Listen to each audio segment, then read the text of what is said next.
ராணிப்பேட்டையில் டாடா நிறுவனம் அமைக்கப்பட உள்ள கார் உற்பத்தி ஆலைக்கு அடுத்த மாதம் முதலமைச்சர் மு.க.ஸ்டாலின் அடிக்கல் நாட்ட உள்ளதாக தகவல் வெளியாகியுள்ளது. தமிழகத்தில் 2030ஆம் ஆண்டுக்குள் 1 டிரில்லியன் அமெரிக்க டாலர் பொருளாதாரமாக உயர்த்த வேண்டும் என முதலமைச்சர் மு.க.ஸ்டாலின் இலக்கு நிர்ணயித்துள்ளார்.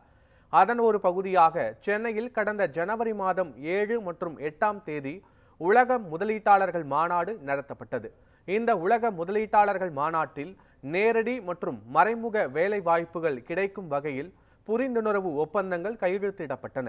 இதனைத் தொடர்ந்து கடந்த மார்ச் மாதம் ராணிப்பேட்டை மாவட்டத்தில் டாடா மோட்டார்ஸ் நிறுவனம் தனது வாகன உற்பத்தி தொழிற்சாலையை அமைப்பது தொடர்பான புரிந்துணர்வு ஒப்பந்தம் கையெழுத்தானது. இந்நிலையில் இந்த உற்பத்தி தொழிற்சாலை அமைக்கும் பணிக்கு அடுத்த மாதம் முதலமைச்சர் மு.க.ஸ்டாலின் அடிக்கல் நாட்ட உள்ளதாக தகவல் வெளியாகியுள்ளது. தமிழகத்தில் டாடா மோட்டார்ஸ் நிறுவனம் முதன்முறையாக தனது வாகன உற்பத்தி தொழிற்சாலையை அமைப்பது குறிப்பிடத்தக்கது.